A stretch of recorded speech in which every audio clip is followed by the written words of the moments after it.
or not. If we win our one-on-one matchups and we execute the plays that we need to execute, then we'll be right back where we left off. I know it's week 5, but do you feel like this team is still trying to find its identity this year in 2023? No, not really. I think we kind of know our identity. We just gotta put it to show. We have great game plans week in week out. We just gotta just piggyback off it. We gotta get a good play after the next play after the next play. We might have a good drive, and the next drive we might miss a throw, drop a ball, and then 3 and out. Things might not be according to plan. So I think that the most important thing, our identity is our consistency of being able to get what we want when the defense is giving it to us, and just keep moving the ball regardless of what they're giving us. Do you feel like it's a must win this week?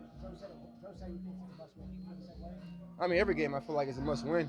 I would wish we were 4-0 right now, but it ain't. And I mean, I think it's a lot more better. And I like playing with that chip on my shoulder because that's how my upbringing was. And I had to fight that adversity throughout my whole career here. And I mean, I believe and I know we'll get the train rolling. Tyler, one of the biggest cliches in sports is taking it one game at a time, one day at a time, one play at a time. But when you're in a 1-3 hole, you guys are not playing your best football. How difficult is that to do?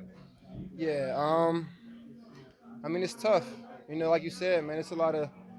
You said you could talk about it, but you got to actually go in and do it. And again, man, it's all about executing those guys, man. Like, it doesn't really matter about a single individual doing one thing to separate this offense or one guy catching the ball and going to score. Like, we got to put together good drives every single time because that's who we are. We know we can do that, but it's hard to say words and put words into actions until you actually get out there and start to put it together. And then after the weeks roll, we just start to evolve. How much do you have to forget about your record?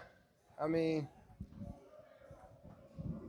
almost every time you lose, you just gotta put it behind you. In the next game, we gotta look at it as must wins because, I mean, no team or no player looks at it like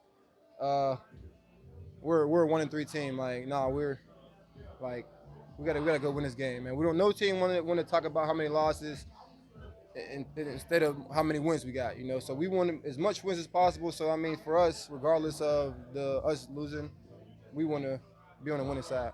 When you start a season 1-3, when you lose a game 27-3, there's going to be some negative talk outside this building, and I'm sure you guys hear that a lot of times. How do you deal with that, and what's the conversation like in here in terms of dealing with that?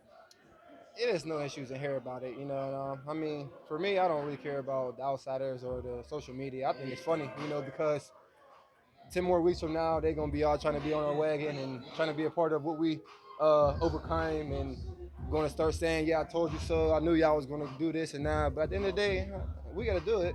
Regardless if they bandwagon or not or talk what they want. I mean, it's life. Everybody going to say what they say. And, I mean, we're not playing good football. So you can't really look at it like, oh, man, like, we got to pick it up. If we won't pick it up, then, I mean, can't say nothing either way. So we got to look at ourselves like we got to get better.